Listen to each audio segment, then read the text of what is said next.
Bonjour, toujours au bistrot du théâtre à Montigny, le Bretonneux pour un nouveau numéro de Café Politique et je reçois aujourd'hui Jean-Michel Fourgouze, bonjour, le maire UMP d'Elancourt. On va évoquer au cours de la prochaine demi-heure avec vous les dossiers qui concernent Saint-Quentin-en-Yvelines, qui concernent Elancourt également. On entendra des habitants de votre ville et puis votre opposant au conseil municipal à Elancourt, Michel Bessot. Tout d'abord Saint-Quentin-en-Yvelines. Après les élections en mars dernier, vous êtes devenu le premier adjoint de la communauté d'agglomération en charge des questions économiques. La droite majoritaire sur le territoire, c'est inédit. Il y a donc un match qui s'est engagé avec Montigny, le Bretonneux, entre vous et Michel Laugier pour récupérer la présidence. Pourquoi vous n'êtes pas devenu président de la communauté d'agglomération de Saint-Quentin ? Écoutez, d'abord, depuis 42 ans, dans cette intercommunalité, il n'y avait pas eu de démocratie parce que qu'est-ce que ça veut dire qu'il n'y ait pas d'alternance en 42 ans ? Pourquoi est-ce qu'il n'y a pas eu aucune alternance en 42 ans ? On pourrait s'interroger. C'est le choix des électeurs aussi. Oui, attendez, les électeurs, est-ce qu'ils sont vraiment bien considérés de façon neutre dans cette histoire ? C'est vrai que c'est préoccupant. Quand on arrive, on se dit comment une structure comme ça a pu se maintenir pendant 42 ans sans alternance. Bon, c'est une vraie question qui mérite un colloque. Deuxièmement, non, écoutez, moi je m'entends très bien avec Michel Laugier. Et comment ça s'est fait la décision ? A priori, il y a deux communes qui ont fait gagner donc Saint-Quentin, c'est Montigny et Elancourt. On attendait par manie, mais bon, ça n'a pas été comme ça que ça s'est fait. Bon, après, on s'est réparti les choses. Bon, moi, il est évident qu'il y a de fortes chances qu'on me renvoie aux législatives. Bon, s'il y a des législatives, je ne sais pas. Bon. Donc, je ne vais pas, comme ça, cumuler tous les postes. Je pense que Michel Laugier est plus, je dirais que c'est plus simple pour lui. Et je crois qu'on en a parlé tous les deux. Il fallait quelqu'un de consensuel aussi, quelqu'un de centriste qui permette aussi de rassurer la gauche, parce qu'il faut réussir à gouverner, même si vous avez la majorité, ça reste assez serré à la communauté d'agglomération. Donc il faut quelqu'un qui arrive à brasser un petit peu les différentes tendances. Et c'était plus facile avec Michel Laugier. Est-ce que vous avez eu cette réflexion-là ? Non, je crois pas. Non, vous savez, de toute façon, vous avez la majorité. Vous avez une majorité, même à une voix. Hein, ce qui n'est pas le cas. Mais il y a une majorité quand même qui est claire. Donc, avec Michel Laugier, on s'est réparti les choses très, très simplement. Et c'est d'ailleurs moi-même qui ai fait appel à ce qu'on vote pour lui comme président. Ce qui vous intéresse peut-être, ce que vous avez évoqué tout à l'heure, c'est l'envergure nationale, politique nationale, les législatives. Vous y pensez ? Ce mandat vous a échappé lors des dernières élections. Vous étiez opposé à Benoît Hamon. Là, les prochaines élections 2017, vous vous positionnez déjà pour les prochaines législatives ? Vous savez, moi ce qui me fait... il faut être passionné pour être efficace. Il faut quand même aussi avoir une passion. Il faut avoir... Moi, j'ai une passion pour l'économie et la création d'emplois, notamment dans les petites entreprises. Donc, c'est vrai que je suis content d'avoir ce poste du développement économique parce que je suis à l'aise là-dedans. Et en plus, je me bats au niveau national aussi pour trouver des nouvelles mesures, pour attirer les capitaux, les talents, pour donner envie de créer son entreprise. Donc, bien sûr, vous voyez, cette délégation du développement économique et un mandat national où en général on me donne des responsabilités, vous voyez, Génération Entreprise. Vous avez fondé à l'époque où vous étiez député avec. Regardez avec Olivier Dassault, quand on a passé l'amendement Assurance Vie, on a dépassé 75 milliards, c'est le plus gros amendement sur la 5e République. Hein, et on a protégé 1 million d'emplois avec ça. Pendant la crise, cet amendement, ce transfert d'argent qui dormait vers l'argent de l'économie réelle, vers les entreprises, a protégé donc environ 1 million d'emplois. Ça c'est satisfaisant, oui. Aujourd'hui, c'est quand même l'enjeu. Et donc demain, moi j'ai de nouvelles idées, d'ailleurs que je teste aussi à Saint-Quentin et qui demain peuvent bien sûr intéresser le national. Donc ça me passionne. Oui. Comme vous parlez du national, un poste de secrétaire d'État, un poste de ministre, ça ne vous a jamais aussi intéressé ? Est-ce que vous avez été sollicité pour ça ? Mais M. Chirac m'avait proposé le ministère de la politique de la ville il y a quelques années, que je n'ai pas accepté parce que je venais juste d'être député. J'avais une circonscription qui n'était pas facile. Voilà, ça ne me semblait pas très raisonnable d'aller... Franchement, ça ne me fait pas rêver. Vous soutenez Nicolas Sarkozy pour la présidence de l'UMP et pourquoi pas aussi pour 2017. Ça fait partie des discussions que vous auriez pu avoir avec lui aussi ? Écoutez, je ne sais pas, je connais bien ces gens-là, bon, on ne va pas se le cacher, mais je sais qu'ils m'aiment bien et qu'au travers des propositions que je fais, ils en prennent un certain nombre. Donc, mais vous dire que je cherche un poste de ministre, non. J'ai une vie de famille sympathique, j'ai 3 enfants, avec ma femme, on s'entend bien. L'un n'en exclut pas l'autre. La mairie d'Elancourt, ça me passionne. Le développement économique à la Casquie, ça me passionne. Demain, de toute façon, vous savez, de travailler avec un groupe de députés qui fait quand même 130 députés, Génération Entreprise, c'est 130 députés, donc vous avez autant de marge de manœuvre quand vous avez 130 députés qui vous soutiennent dans des propositions que d'être ministre, où là vous êtes complètement conformité, vous êtes hyper contrôlé. Non, j'aime bien un peu ma liberté, je me sens aussi bien à l'Assemblée que dans un poste de ministre. Mais je veux dire, je ne vais pas vous dire, pour l'instant en tout cas, c'est pas à l'heure du jour et je ne réfléchis même pas là-dessus, même en me rasant, je connais l'expression. Votre parcours politique, pour le comprendre justement, vous êtes né en Seine-Saint-Denis à Montreuil, famille modeste, vous avez travaillé dès l'âge de 16 ans. D'où vous vient cette colère, j'emploie ce mot-là, contre le socialisme, le communisme? Ce sont deux tendances politiques que vous n'appréciez particulièrement pas. Vous n'avez aucune sympathie pour ni les socialistes ni les communistes. D'où ça vient cette colère? Écoutez, j'étais à Montreuil, dans les HLM comme vous le dites, et donc à Montreuil c'était très communiste. Bon, donc tous mes copains étaient communistes, alors ils m'emmenaient aux fêtes, machin. Alors, j'étais socialiste entre guillemets pendant 3 mois. J'ai jamais pris ma carte, mais j'allais aux réunions. D'ailleurs, il y a Julien Drey qui un jour qui a cité ça à l'Assemblée nationale, ça fait rire tout le monde quand il a dit que j'étais un ancien socialiste. Bon, bref. Mais c'est vrai. Mais en même temps, je me souviens, j'avais un copain là-bas, il était ouvrier. D'ailleurs, c'est un garçon qui travaillait dans une petite PME. Et il disait toujours du bien de son patron. Alors, je me souviens, dans la structure socialiste, on disait, mais comment tu peux dire du bien de ton patron? Enfin, il t'exploite, c'est un type qui n'a rien à foutre de toi, etc. Et je trouvais ça très excessif, quoi. Et au bout d'un moment, le type, il avait tellement remonté qu'il s'est engueulé avec son patron, et son patron l'a foutu dehors. Et là, il est revenu à cette espèce de cellule, et il dit, vous voyez, on m'a foutu dehors. Et alors les socialistes, ils ont dit, tu vois, on avait raison, c'était un salaud. Puis j'ai trouvé ça insoutenable, cette technique de manipulation. Ils vendent de la haine, quoi. Ils lui ont vendu de la haine du patron, de l'économie de marché, du capitalisme, et en fait ils l'ont mis en échec. Et lui, il faisait payer le train de vie de sa famille. Il n'avait plus de boulot, quoi. Et les autres, ils étaient contents parce que, et en plus, il est devenu socialiste, militant. Il dit ouais, vous avez raison. Voilà. Donc ça, c'était le point de départ. Ça, j'ai dit non, j'arrête. Moi, le lavage de cerveau, franchement, c'est pas l'auto. Mais la France a un vrai problème avec ça. Il y a qu'en France où vous avez, je sais pas moi, le socialisme à la SPD en Allemagne. Schröder, moi j'adhère à Schröder, je prends ma carte, mais ceci français avec l'extrême gauche, etc., qui dit n'importe quoi, à part. Puis ils vendent de la haine. Je me souviens de ce slogan que j'ai vu dans ma commune ou dans la circonscription, c'était le MJS. Ils avaient marqué, pour haïr les riches ou haïr les entreprises, ils ont marqué à eux les milliards, à nous les licenciements. Mais qu'est-ce que c'est que ces images? Enfin, il y a 3 millions d'entrepreneurs, vous croyez que les mecs, quand ils voient ça, ils n'ont pas envie de partir? Mais qui gagne des milliards? Vous savez, il y a l'information, il y a la communication et il y a la propagande. Le fait qu'aujourd'hui, on a l'impression que ce qu'on nous donne, que ce qu'on nous sert, c'est essentiellement la propagande, c'est triste, je suis triste pour mon pays. Ouais. La gauche, c'est la propagande. Mais je le revis aujourd'hui au niveau de la France. Et quand j'entends même notre ami Hamon, ministre de l'Éducation, à un moment donné, sur les rythmes scolaires, c'est un dossier que je connais un peu mieux que lui. On va en parler. Quand il dit les bénéfices de cette réforme sont immenses, enfin, il n'a aucune étude pour dire ça. Enfin, c'est de la propagande, quoi. Ministre de l'Éducation nationale, oui, c'est vrai que ça me met en colère. Mais bon, cela dit, on garde son calme, mais bon, voilà. Regardez votre calme encore un peu. Les rythmes scolaires, c'est très dur de voir mon pays aujourd'hui gouverné par des slogans c'est pas de l'information, c'est de la propagande et c'est triste. C'est comme M. Sapin. M. Sapin, ministre des Finances, je l'ai connu, il avait marqué 2,6 de taux de croissance quand il était ministre des Finances en 93. Il a fini à moins 0,9. Il a falsifié le taux de croissance de 3,5 points. C'est le record sous la Ve République. Eh ben on le remet ministre des Finances aujourd'hui. Je peux vous dire, Gardez votre calme encore un peu. On fait juste une pause et on va parler des dossiers de votre commune. C'est un peu, oui. Le temps de reprendre votre calme et on va marquer une pause et on continue après cette émission.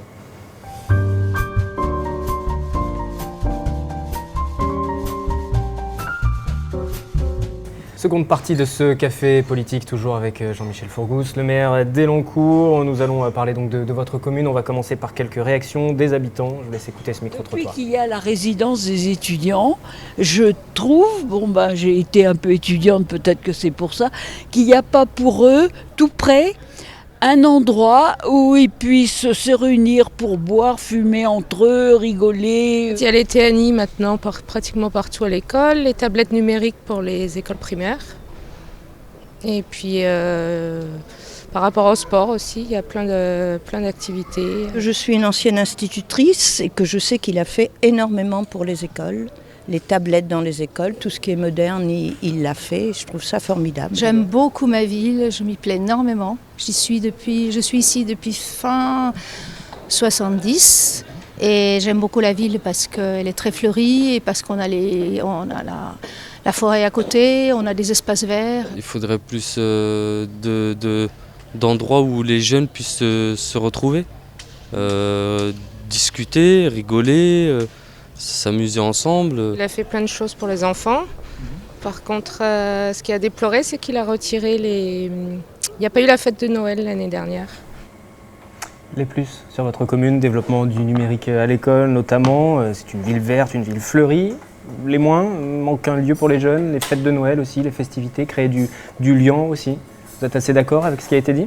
Bah écoutez, on a en même temps été élu ville quand même la mieux gérée des Yvelines sur un indicateur important. Donc voilà, moi je fais très attention à la gestion, on a peu de dettes, on est bien géré. On est quand même au niveau du fleurissement, on a quand même 3 fleurs, hein. On est la seule d'ailleurs. Donc ça c'est apprécié, mais après c'est le lien même entre générations, entre jeunes. Mais on n'est pas parfait, je vous avoue que... Alors d'abord, j'aurais des tas de choses que j'aimerais faire encore, mais le problème c'est que je sais que les Français quelquefois n'ont pas une culture budgétaire ou économique très forte, mais moi j'en ai une, et il n'est pas question, bien sûr, que je fasse n'importe quoi. Vous êtes d'accord avec ce qu'ils ont dit, mais ça ne changera pas. Non, en même temps, dites-moi, les enfants, c'est pas rien quand même. Quand les gens, c'est les résultats scolaires de nos enfants que je vise. Moi, c'est pas uniquement leur confort. C'est leur résultat scolaire. Hein. Justement, sur les résultats, tableau numérique interactif, les écoles sont équipées, les classes élémentaires, de l'anglais en visioconférence également.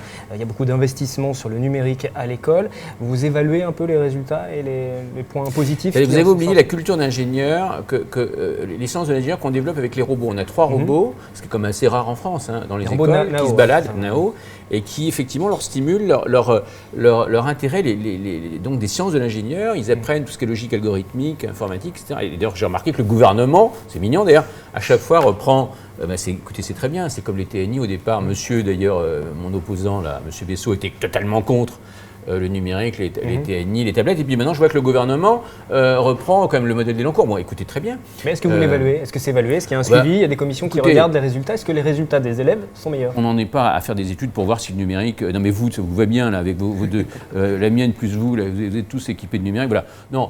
Moi, je ne suis pas là. C'est une révolution technique. Quel est l'élan courtois qui est prêt à alors, je lui enlève son électronique dans sa voiture, dans son frigidaire, sa machine à laver, etc. Aujourd'hui, on n'est plus en situation. Oui, moi, je pense que c'est plus le débat. Par contre, il faut mettre du contenu, il faut améliorer la formation des profs, il faut améliorer l'appropriation des outils numériques, parce qu'un enfant qui s'approprie cette culture numérique, il a un avantage par rapport à celui qui ne le fait pas. Donc, je suis là pour limiter les inégalités et que tout le monde s'approprie. Demain, quand ils chercheront du travail, mes enfants et en Courtois, ils auront une très bonne culture numérique. Je vous rappelle qu'ils ont 2 ans d'avance quand même en culture numérique sur la moyenne française.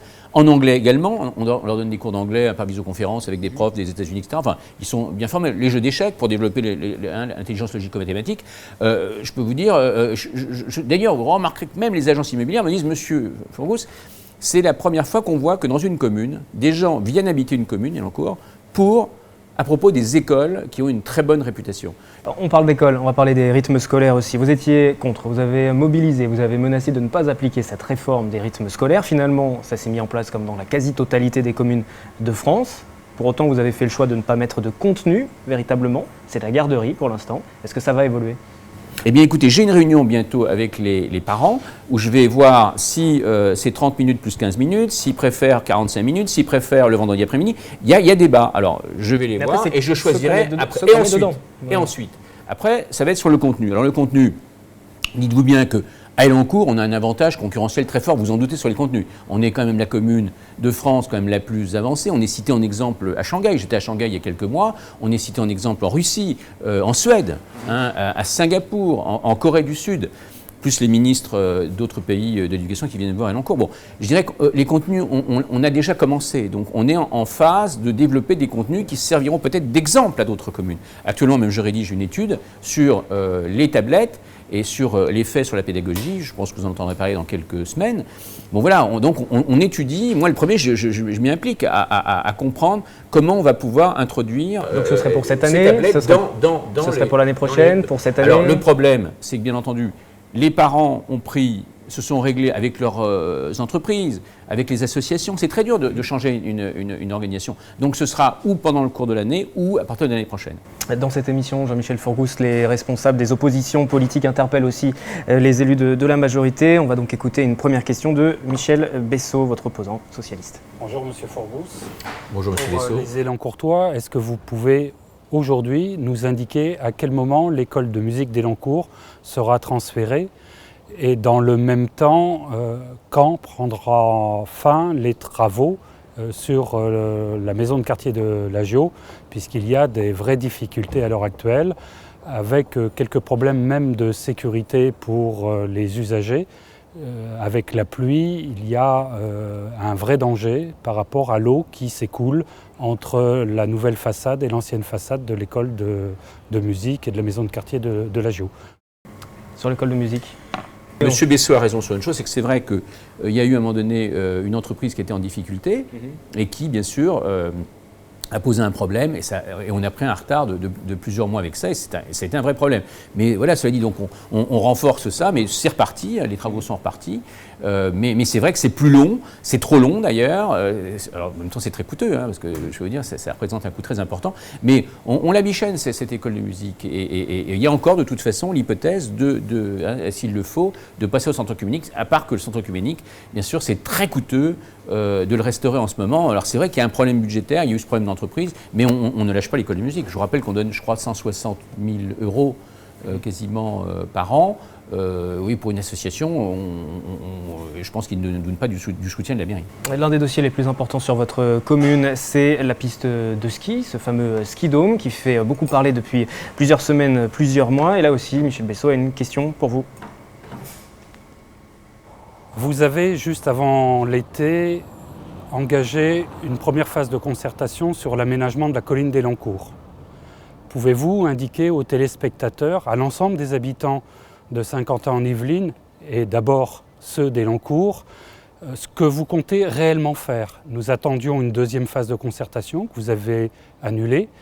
Pour ma part, je trouve que ce projet, tel que vous l'envisagez, me paraît totalement démesuré et pas du tout compatible avec l'intérêt des Élancourtois. Combien cela va coûter en investissement pour la collectivité publique, pour l'aménagement des routes, des parkings? Puis soyons sérieux, tout le monde connaît la colline. Est-ce que vous avez réellement fait l'étude nécessaire pour savoir ce qu'il y avait en dessous et ce qui était réellement pollué? Étude qui devrait être faite par un organisme indépendant. Merci de renseigner les Élancourtois qui sont vraiment très très intéressés par leur environnement. Il y a plusieurs choses. Sur l'étude déjà sur la colline, est-ce que tout a été mené déjà sur ce qui compose cette colline qui a été composée des gravats de la ville nouvelle à l'époque? Alors, M. Bessot, donc il est socialiste. Ce projet a été lancé par l'ex-majorité socialiste de la Casquie. Je crois qu'il y a presque une quinzaine d'études qui ont été réalisées. Vous pouvez le vérifier à la Casquie auprès des techniciens. Je pense qu'il le sait quand il pose cette question. Bon, alors après on entend plein de bêtises. Alors vous avez le militant, vous savez, qui n'est pas au stade de l'information ni de la communication, mais au stade de la propagande.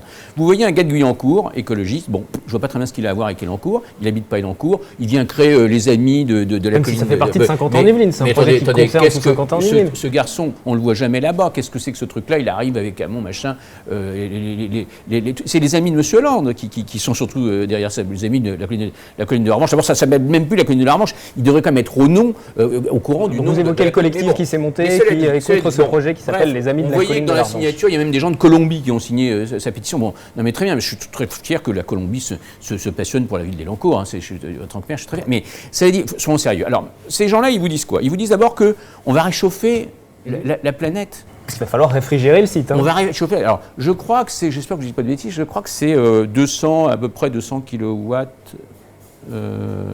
c'est ça, par an. Par mètre carré, je crois, un truc comme ça. J'espère que je ne dis pas de bêtises. En fait, c'est à peu près ce que consomme une piscine, c'est même un peu moins que ce que consomme une patinoire. Qu'est-ce que c'est que ce truc? Alors vous allez fermer toutes les patinoires, toutes les piscines, et puis il faut fermer Thales, il faut fermer EDF. Au-delà de l'impact sur l'environnement, je reviens juste à la question qu'il vous a posée tout à l'heure, ça va coûter combien? Combien ça va coûter sur les investissements? Cet argument, c'est pas sérieux. Mais sur l'investissement économique. L'investissement, après on vous dit, c'est les Élancourtois qui vont payer. C'est deuxième mensonge. Justement, pourquoi on va sur ce projet? Parce que c'est un privé qui investit 50 millions en ce moment. Sinon, ils investissent sur mais il ne va pas tout réaliser, ils vont se concentrer sur leur site, après il faudra faire des aménagements. Oui, mais c'est ce qui nous permet, nous, à partir du moment où il y a une structure comme ça, un projet qui prend... Alors ils disent que ce projet de la colline, de la piste prendrait 80% de la colline quasiment. C'est totalement faux, ça prend 20%. 20% et même, si vous regardez la piste de ski, soi-disant le frigidaire, comme ils disent, ça prend exactement 22 000 m², c'est-à-dire 2,2 hectares. Alors 2,2 hectares sur 52 hectares, ça fait moins de 5%. Franchement, c'est un peu fort de café de laisser entendre que ça prend 80%, alors que la piste, bon, alors après, autour de la piste, ça fait que vous avez un hôtel, vous avez un spa, vous avez des restaurants, etc. Donc ça prend, c'est pour ça qu'on dit 20%. Et le reste, ça vous permet, pour les 80 autres pourcents, enfin, de permettre aux Élancourtois de se réapproprier cette colline. Il y a moins d'1% des Élancourtois qui utilisent, qui profitent de cette colline. Bien sûr que c'est la Casquie qui va payer, mais la Casquie, de toute façon, aurait payé n'importe quel aménagement. Mais il n'y a pas de risque derrière ce projet. Il y a une telle piste de ski, est-ce que ça ne peut pas échouer, tout simplement? Les parcs d'attractions ont des difficultés. On peut penser à Euro Disney, qui est dans un Disneyland, qui est dans un autre registre sur Marne-la-Vallée, qui ne va pas forcément très bien. Il y a eu des précédents. Il y a eu un Snow Hall aussi qui a été créé du côté d'Amnéville et qui n'irait pas forcément très bien sur le plan financier non plus. Vous avez pris en compte toutes ces données? Mais le risque est privé. Quand on raconte aux Élancourtois, d'ailleurs c'est un manque de respect, je trouve que la classe politique doit respecter ses électeurs. On ne peut pas raconter n'importe quoi. De dire que c'est les Élancourtois qui vont payer, mais il n'y a aucun élément pour se permettre de dire ça. Réchauffer la planète, c'est pareil. Le fait de dire qu'il y aura même 500 000, mais ils ont quasiment dit qu'il y aura un demi-million de personnes à Élancourt avec ça. Mais ils font croire aux gens qu'en même temps, il y aurait 500 000. Vous vous retrouvez avec une friche sur le il n'y a aucun élément pour dire ça. Il n'y a aucun élément pour dire ça. De toute façon, dans les accords avec eux, je veux dire qu'il y a des règles en cas d'échec, il y a des règles qui sont fixées dans ce type de contrat. Je ne vois pas très bien le problème. Je n'aime pas que les gens s'expriment en termes de propagande. On n'est pas en ex-URSS en France, a priori encore. On est encore en démocratie. Il n'est pas normal. Et vous, d'ailleurs, faites votre travail. Soyez critiques. Mais soyez critiques avec tout le monde. Mais avec tout le monde. Mais en l'occurrence, vous êtes au contrôle. Ayez un œil critique quand des gens vous racontent que ça va réchauffer la planète, que c'est Élancourt qui va payer, que ça prend 80% du site. C'est vrai que c'est pas normal qu'on laisse penser à nos Élancourtois et à Saint-Quentin. Ce projet est un beau projet. Maintenant, il est ouvert à la discussion. Je veux dire, justement, s'il y a un autre projet, on vous invite. Est-ce que M. Besson a un autre projet? Jean-Michel Fourgous, on vous invite sur notre plateau pour en débattre. Et volontiers. Vous pourrez rencontrer les opposants et vous pourrez apporter tous les éclairages nécessaires sur cette question. Vous serez le bienvenu. Très volontiers. Le 12 novembre, réunion publique en tout cas sur cette question à Élancourt. Il nous reste très peu de temps. J'aimerais tout de même vous faire écouter cette dernière question qui concerne le périmètre de l'agglomération de Saint-Quentin à l'avenir. Pour ce qui concerne le périmètre de l'agglomération de Saint-Quentin en Yvelines, je vais être pour une fois à peu près d'accord avec vous. Le projet présenté par le préfet de région n'est pas acceptable. Mais il y a des propositions qui peuvent être entendues par tous et qui peuvent obtenir un consensus. Et pour ma part, je pense qu'il doit être élargi vers Palaiseau. Et vous, de votre côté, qu'est-ce que vous voulez proposer aux Élancourtois? Que ce soit une agglomération qui prenne en compte l'enseignement, la recherche. Est-ce que vous allez vous orienter vers un consensus qui pourrait réunir l'ensemble des politiques qui sont en gestion de ce territoire et ne pas faire tout simplement de la politique politicienne parce que ce sont d'autres qui proposent, donc vous êtes forcément contre. Qu'est-ce que vous dites aux Élancourtois sur ce sujet? Il nous reste très peu de temps, en une minute, pour conclure les frontières de l'agglomération à l'avenir. D'abord, passer de 7 communes, le chiffre 7, à 57 comme l'État nous propose, il en est hors de question. C'est pas sérieux. Ces espèces de logique de l'État d'un autre temps, non, il faut être humain, il faut respecter le rythme de rassembler des structures. Moi, je me bats à Saint-Quentin pour un projet, pour faire une Silicon Valley à la française, rassemblant la recherche, M. Bessot mais très bien sûr, l'enseignement, je ne suis pas trop mal placé, et puis vraiment faire un développement économique de haute valeur ajoutée, où il y a tous les métiers, ingénieurs, techniciens. Sur la géographie. Mais de passer à 12 communes, de 7 communes à 12 communes, vous connaissez le projet, sur les 12 communes, et de faire vraiment un site d'exception, de pratiques, des meilleures pratiques entrepreneuriales, créatrices d'emplois, de haute valeur ajoutée. Voilà, c'est le projet. Saint-Quentin, on a les moyens, mais bien sûr, il faut de l'ambition. On a déjà réuni d'ailleurs. Saint-Quentin, c'est quand même pas mal. Vous avez vu les belles boîtes qu'il y a. C'est plus les faire travailler entre elles, mieux.